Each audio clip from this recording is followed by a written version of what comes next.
Welcome back to part 4 of the Ease playthrough with me, Phil 2 Real. And with this part, we are going to tackle the dreaded abandoned mine, which is my least favorite part in this game. And it's a bit of a doozy, folks. I have to say it's a bit of a doozy. So we're going to do a victory lap here. And old man Lehan, I'm getting tired of you running into me. Anyways, so we're going to be in Menina. And then we're gonna go ahead and upgrade our armor for the last time, which really all we need to do is buy the actual armor and not the shield. But I'm gonna go ahead and buy that shield regardless because, you know, protection is key. Safety first, as they say. But we're gonna buy the reflex armor, and the reflex armor costs 5,000 gold, which effectively after that you don't really need to buy anything more. But I'm gonna go ahead and buy the large shield too, because you know, Dios was a good armor for at all, and you know, I'm gonna go ahead and repay him, even though I don't really need that shield. So with that, our armor is maximized, our offensive capabilities are maximized for right now, and you know, that's great. So now we're gonna go talk to Sarah and let her know, hey, we got the Book of Ease. So like, what do we do next? Luca, you too, you and old man Leon. Okay, Sarah, where you at? That's not good.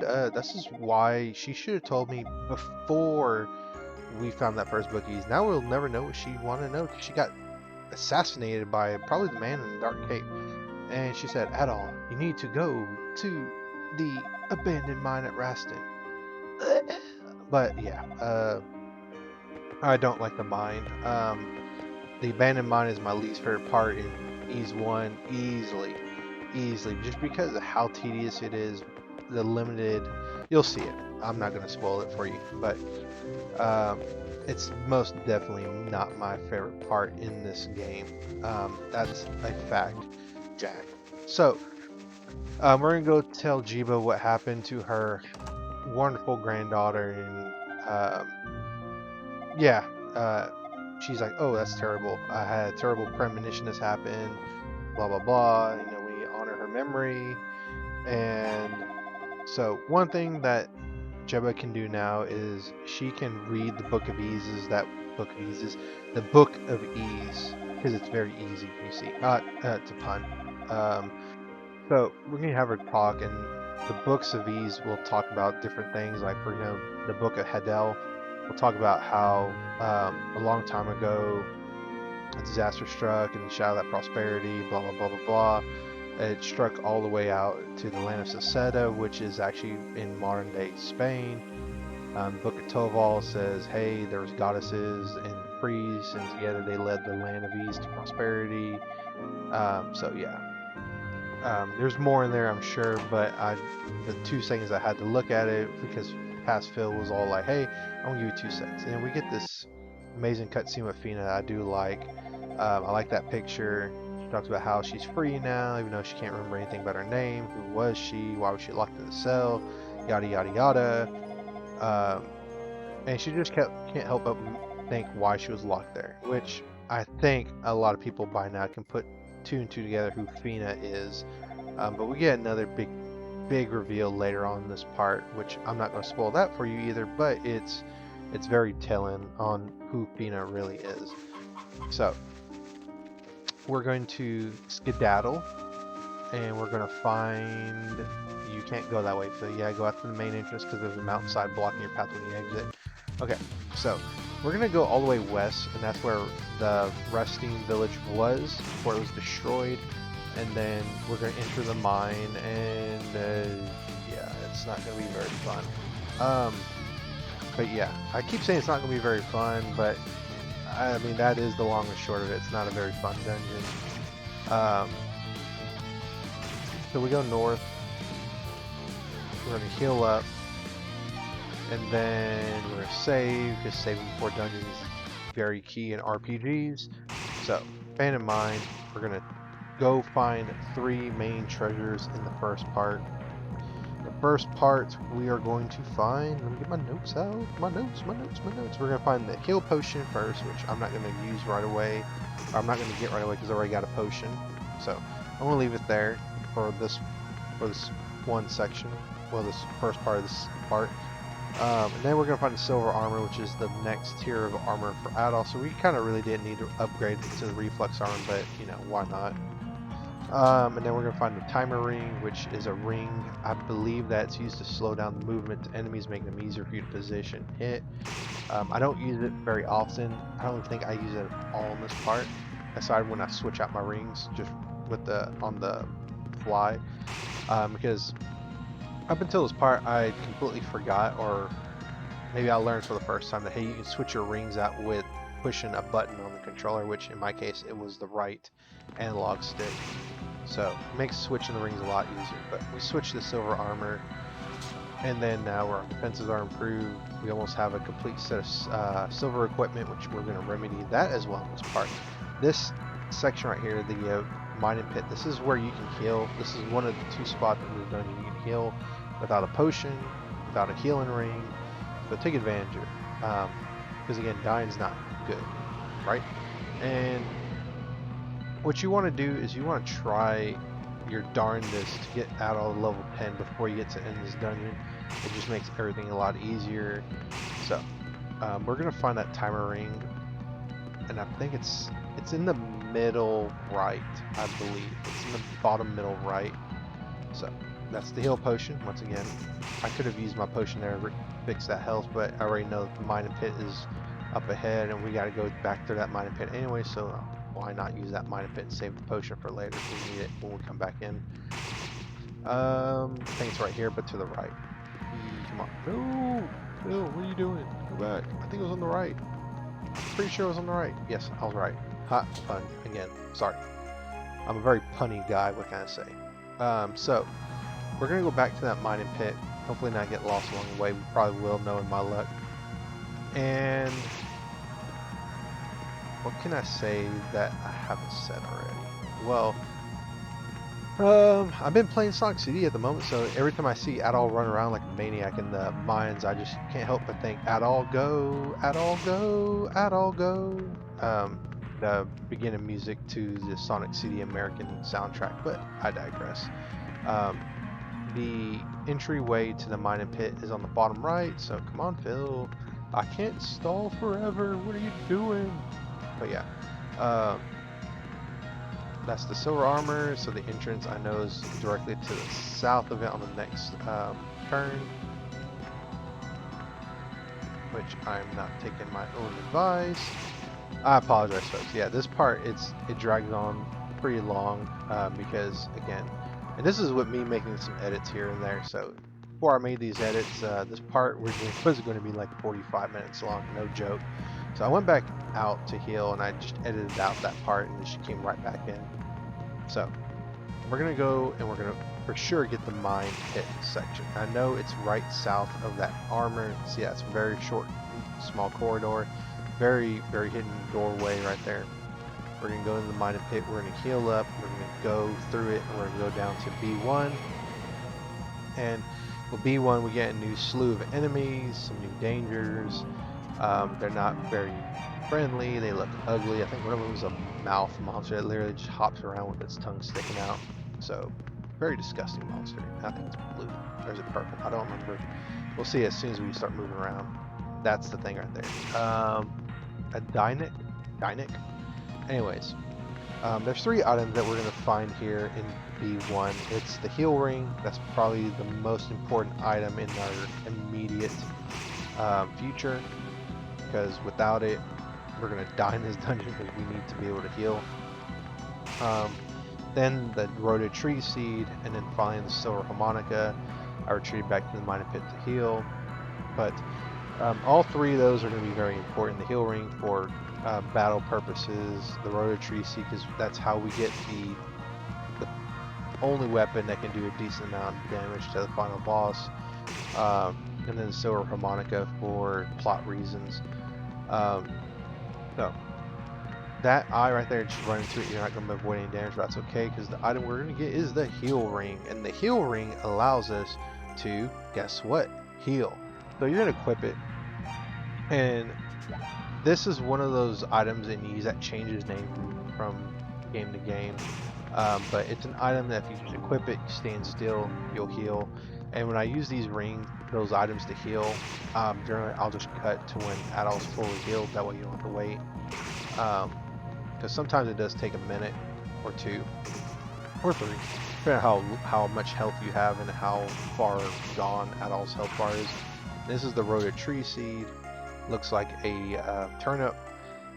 So we're gonna want that because again we need that to get the best weapon to take out the final boss. It's not the most powerful weapon, but it's the weapon that the boss is weak against. Because without that silver sword, you're not going to do very much damage to the final boss. Because as the legends say, the silver sword can defeat an army of monsters. And then also we get a little bit of information. Hey, stupid, use the silver sword when you fight the final boss.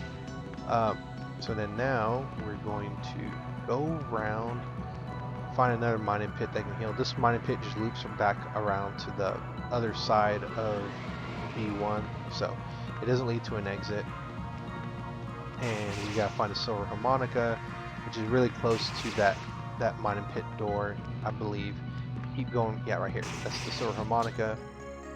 We're going to want to exit to get all these items and use them so we can upgrade Adol to his best potential for this dungeon, because the boss in this dungeon is a bit of a doozy. It's very difficult. First time you play this game, first time you fight that boss, I know I died quite a few times. So I'm going to heal, and really I didn't need to heal. I could just use the wing to escape and get out of here. And I still have that necklace, like I said, I haven't sold it yet. Maybe Adol just wants to save it to give it to Fina and be like, hey girl, I really like you, here's a memento of our time together. But yeah, so we're going to go to Pim's shop, we're going to buy another wing because, you know, we need to be able to escape that dungeon again in a very timely manner. Because, you know, going back out the dungeon, this particular dungeon is a pain off foot, so I'd rather not do that. And Bill, what are you doing? What are you doing? Okay, so got another wing. We're gonna visit Reah because she was mentioning how she lost a Silver Harmonica, and mysteriously we found the Silver Harmonica down in that mine somehow, which incidentally was the same mine that Old Man Conan said that, hey, that's where the two goddess statues were, and it's Black Pearl. So we're gonna give Reah the Silver Harmonica.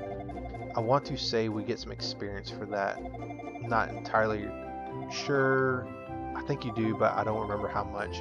So if you just check my experience numbers before and after, you can find out for yourself. But I think I did gain some.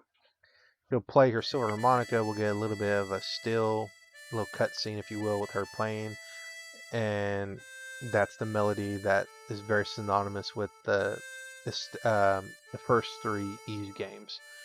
When I say first three, I'm talking about Ys Origin, this Ys game, and Ys 2, because it's a very, very, very familiar melody. And the piece of paper, we can give it to Reah finally, and she finally says, like, hey, this is written by me, even though we don't know how she knows that language. But we're going to be treated to that poem, and I'm going to do my best to read out loud, but I'm no poet, and I don't think there's enough time for me to read it all, but here we go. So, we will see what this poem is. That's a beautiful picture of Dharm Tower in that crater, by the way. Very aesthetically pleasing. So here we go. The eastern sky is stained in red, the western sky is blue. Between the lands of light and shade, my dreams are born anew. I hear the melodies of birds and taste the fresh spring air. I'd see the silent road tree and feel it has once been there. Its sight is all I need, the cry until dawn, the lost sincerity of man, decrepit hereon. I feel the birds' wings loft on route to clearer skies, 2 moons. I didn't get to finish it, but it's a very, very catchy poem, I think. But yeah, and then Reah says something very ominous here. She says, Fina, the will of fate is beginning to turn once again.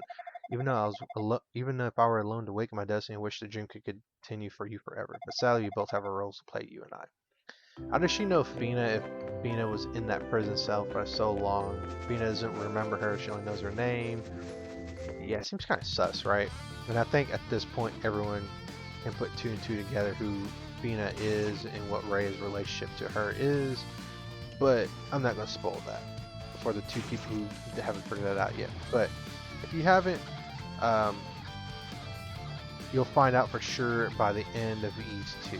Because spoiler alert, Ys 2 is one of the few Ys games that are only, well, not I guess technically Ys Origin to Ys 1, but Ease 2 is a direct continuation of Ease 1.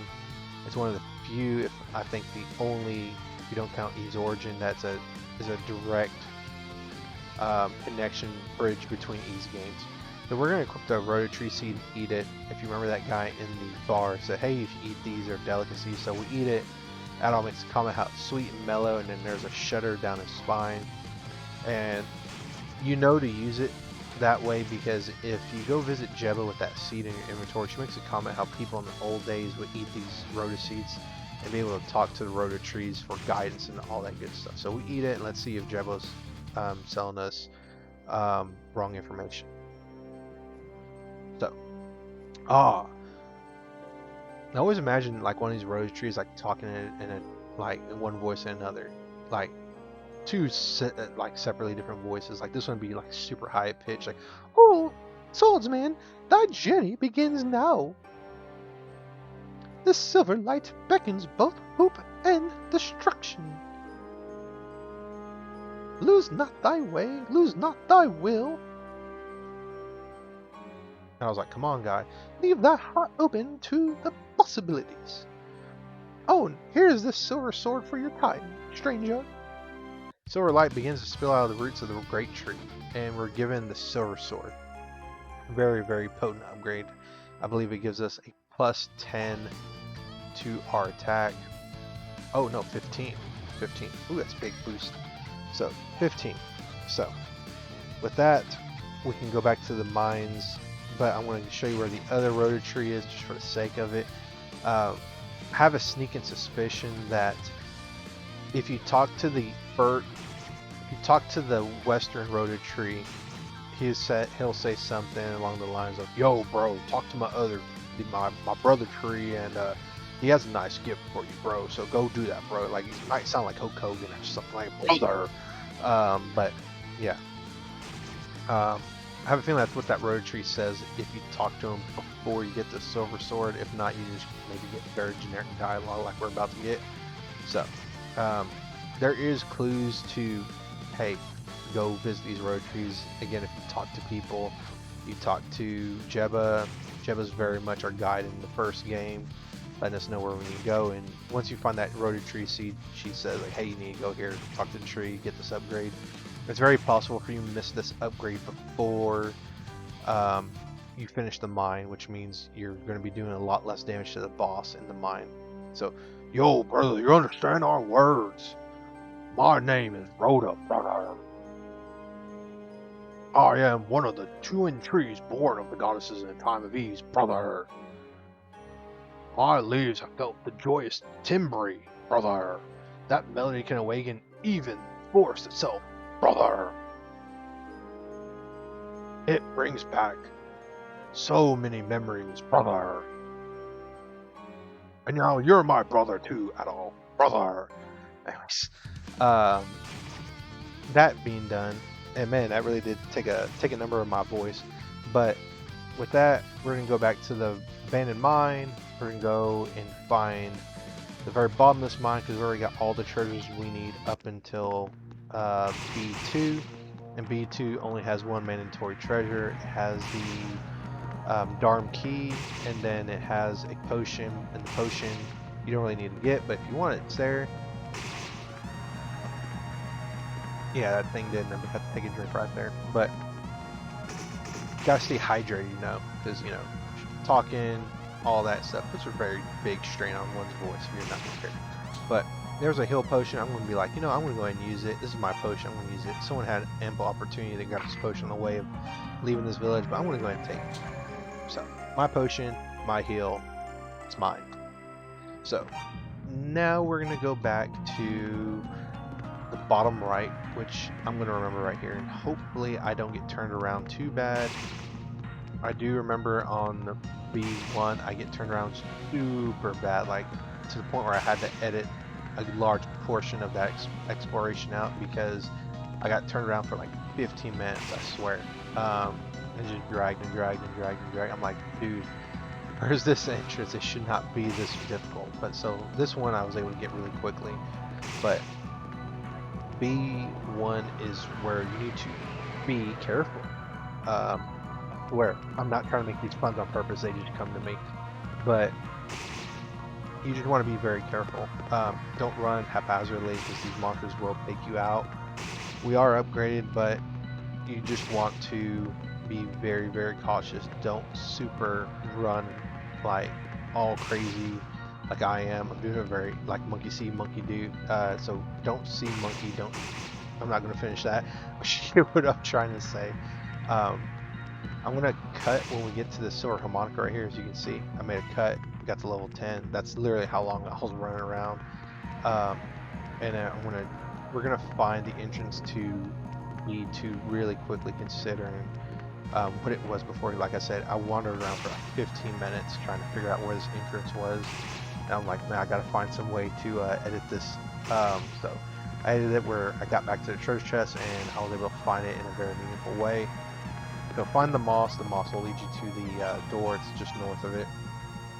So now we're in B2. I'm going to save. There's 3 different types of enemies here. There's this firebird, there's a knight, and there's a skeleton with a lance, I believe. Like a quadrupedal skeleton with a lance, or a legged skeleton. So yeah, right here.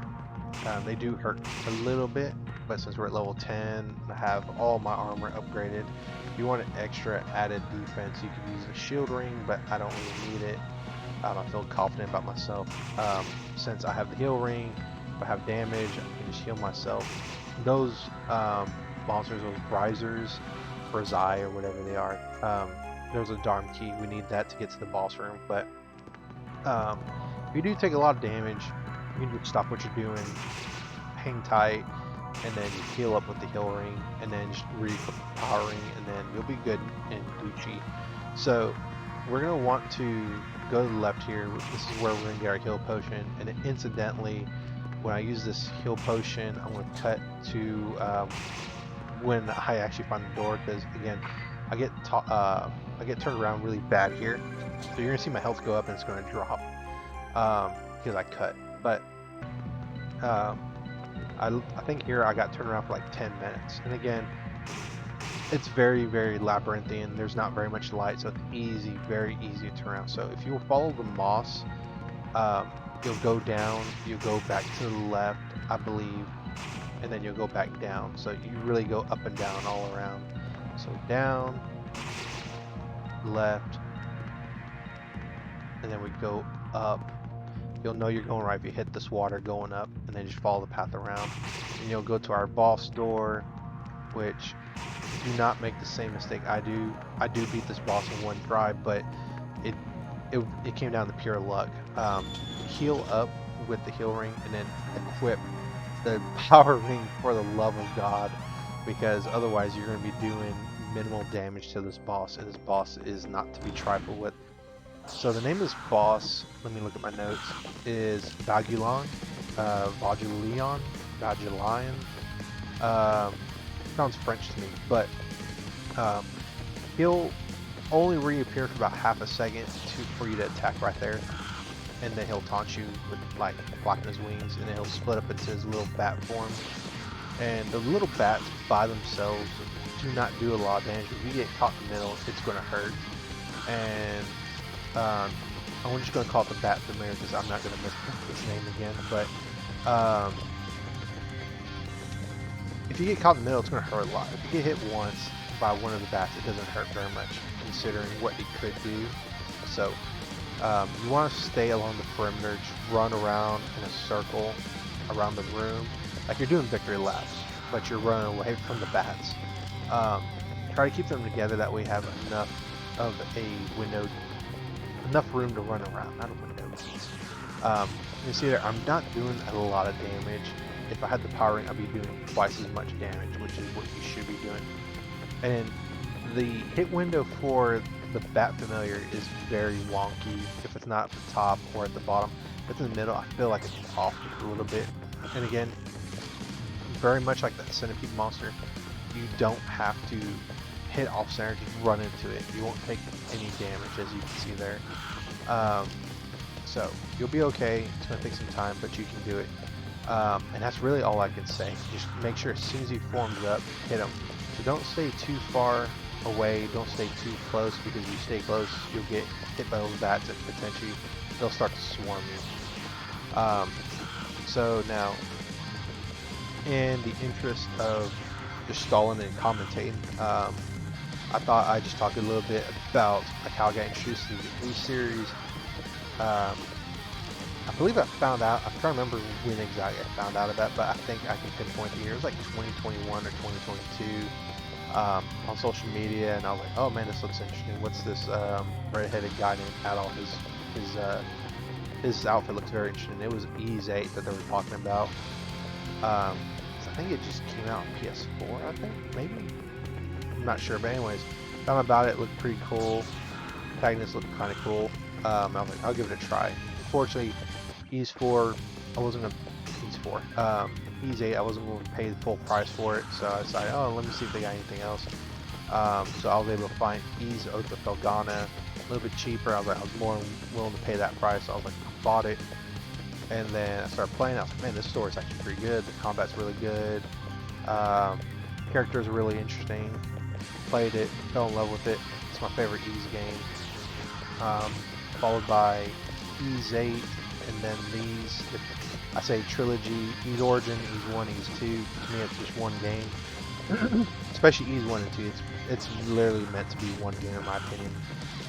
But, I just fell in love with it. And then started playing it, I think right after Ease Oath of Felghana, I played Ease 6. Not a big fan of Ease 6. If I play that game, I'm not gonna be very friendly towards it. But in their defense, it's the first Ease game in a very long time from Old Red that was made after Ease 5. After Ease 6, I played Ease 1 and 2. Fell in love with them. This is probably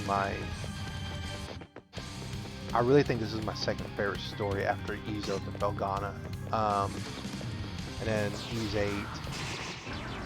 And then, what did I play after Ease 1 and 2? I want to say I played Memories of Celceta. It's a decent game. I didn't hate it. Didn't love it either, but it's a good game. Played Ease 8 finally. It was an amazing game, amazing experience. I haven't finished beating Ease 7. I have a hard time getting into that one. I don't know why. I just don't like the story. Maybe I was not too far in it. But this room is where Omen Conan was talking about how he found 2 statues of goddesses with a pearl, black pearl, and that all beats on door and you can't open it. So yeah, so what we're gonna do is we're gonna use the wing escape, and then we're going to buy another wing that we're never going to use. So you don't have to buy this wing because it's unnecessary, and I mean really money's useless at this point of the game, because really the only thing worth buying is armor. We already got the best armor. So we're gonna leave and we're gonna go back to Zepek Village, talk to good old Granny Jeba, have her read the last volume that we found, and then she's gonna say that the last 3 volumes of Ease are in Darn Tower. So, and then Pina talks about how every day she spends with Jeba, she feels like a new person. She learned all these new things. The truth terrifies her, what it could be. But she thinks about when Adol led her to safety outside that jail. She found courage, and she just wants Adol to know, like, she appreciates it. Which you read between the lines, she's already fallen in love with Adol. I mean, who can blame her? He's a very, very, very, very attractive stud muffin, we shall say. And this is that dialogue about how if you talk to Jeba, you know, she tells you about the rhodo tree, and he should eat a rhodo tree seed, and he can talk to trees. So. Yeah, very, very interesting dialogue between Jeba and Fina. Like I said, Fina is my favorite Ease girl, always will be. I have a very, very soft spot for Elena and Ease of Felghana and Donna, of course, but Fina takes a cake. Her character is very, very... It's very powerful for the very small amount of dialogue that we get with her and the scenes we get with her. But the Book of Davi just talks about how Clara is the source of all the disasters that happened to Ease way back when. And so with that, we're going to leave, and we'll catch you back in the next part 5, where we start climbing Darm Tower. And I'll catch you in the next one, guys. See ya. Bye.